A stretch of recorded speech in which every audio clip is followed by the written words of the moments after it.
네, 반갑습니다. 클래식 편의점 점주 백규선입니다. 저는 그동안 클래식과 오페라를 주제로 다양한 강의와 또 가수들과 함께하는 클래식 공연을 통해서 많은 분들과 소통을 해오고 있는데요.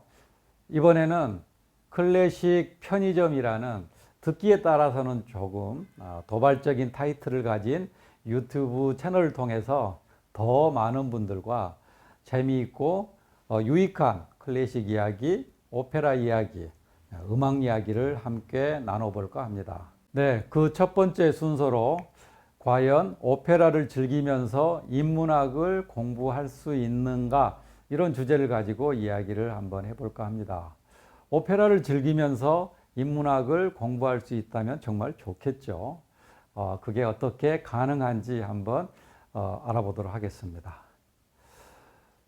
많은 사람들이 인문학에 관심을 가지고 시간과 돈을 투자해서 인문학 세미나에 참석하기도 하고, 또 어떤 분들은 혼자서 열심히 책을 읽으면서 인문학 공부를 하죠. 그런데 많은 분들이 처음에는 그런 열정을 가지고 인문학 공부를 시작했지만 중간에 그만두는 경우를 많이 보게 됩니다. 그만큼 인문학을 공부하기란 쉬운 일은 아니라는 거죠. 제가 생각할 때 인문학 공부가 어려운 이유는 한 두 가지 정도가 있다고 생각하는데, 첫 번째는 인문학의 범주가 너무나 넓다는 겁니다. 어디서부터 어디까지가 인문학인지를 정의하기도 쉽지 않고요. 그래서 사람들은 인문학 그러면 문사철 이렇게 이야기를 하는데, 문학, 역사, 철학이라는 거죠. 근데 우리가 알다시피 문학의 세계, 역사의 세계, 철학의 세계는 너무도 넓고 깊습니다. 그래서 처음에 의욕과는 달리 중도에 길을 잃고 헤매다가 그만두는 경우가 많죠. 그리고 인문학 공부가 어려운 두 번째 이유는 인간의 동기와 관련이 있는데, 처음에는 강렬한 이 동기와 열정을 가지고 시작하지만 시간이 지남과 함께 그 동기가 약해지게 된다는 거죠. 그래서 우리는 그 동기를 유지시킬 수 있는 어떤 특별한 장치가 필요하다는 겁니다. 그런 의미에서 오페라야말로 그 동기를 끊임없이 유지시킬 수 있는 가장 좋은 도구가 아닌가, 이렇게 생각을 합니다. 자, 인문학이 뭔지부터 한번 살펴볼까요? 인문학은 오늘날에만 필요한 학문이 아닙니다. 고대 사회에서도 인문학이 필요하다고 주장한 철학자들이 많이 있었습니다. 그 중에 한 사람, 동양의 공자도 인문학이 필요하다고 강력히 주장한 사람인데요.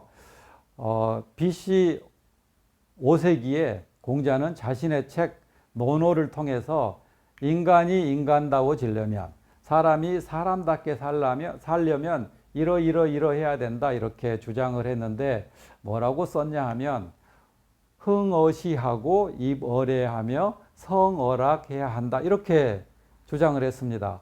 이게 무슨 말입니까? 요즘 말로 번역을 하면 이렇습니다. 시문을 통해서 감성을 개발하고, 그러니까 문학을 하라는 거죠.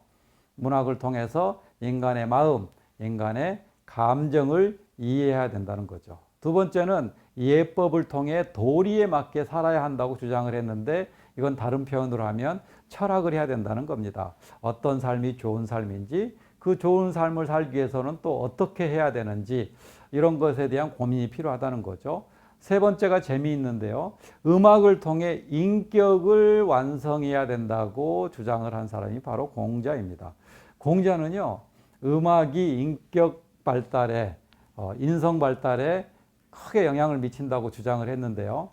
그는 자신이 각 나라를 다니면서 백성들이 부르는 노래만 들어봐도 이 나라가 흥할지 망할지를 알 수 있다고 주장한 사람입니다.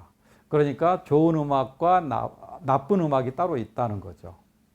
그래서 위정자들은 좋은 음악을 많이 만들어서 백성들에게 전파하는 거, 이게 중요하다고 주장을 한 사람이기도 합니다.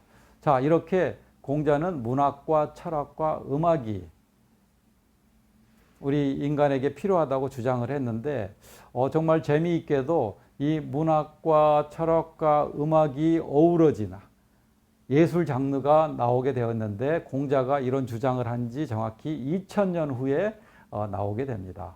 자, 그 예술 장르가 바로 우리가 잘 아는 오페라라는 예술 장르입니다.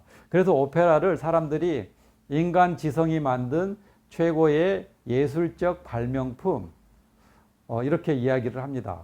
오페라의 정의를 조금 더 깊이 들어가 보면 음악을 중심으로 해서 무용, 연기, 건축, 미술, 의상, 조명, 문학, 철학이 융합된 종합예술 이렇게 이야기를 하죠. 그래서 우리는 이 오페라 작품을 감상하면서 단순히 보고 듣는 감각적인 재미뿐만 아니라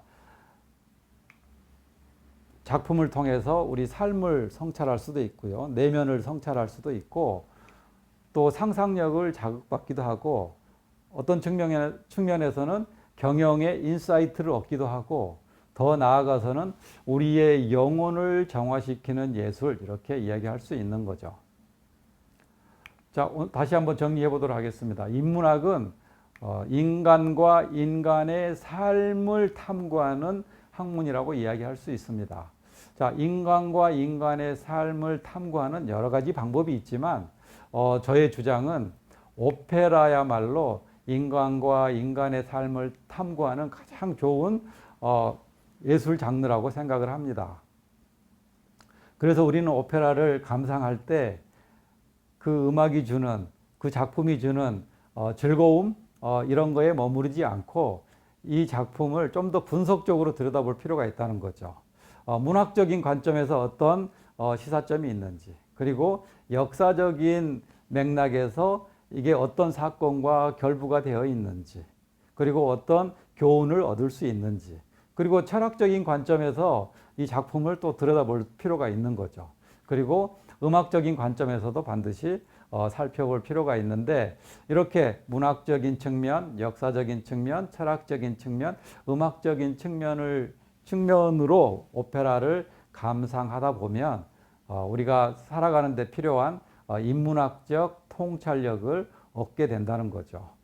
그래서 제가 운영하는 백규선 박사의 클래식 편의점은 쉽고 재미있는 오페라와 클래식 이야기를 통해서 인문학적 통찰력을 키우고 그 통찰력을 우리 삶에 적용하고 그렇게 함으로써 우리 삶을 더 풍요롭게 만드는 그런 채널이라고 정의를 하고 싶습니다.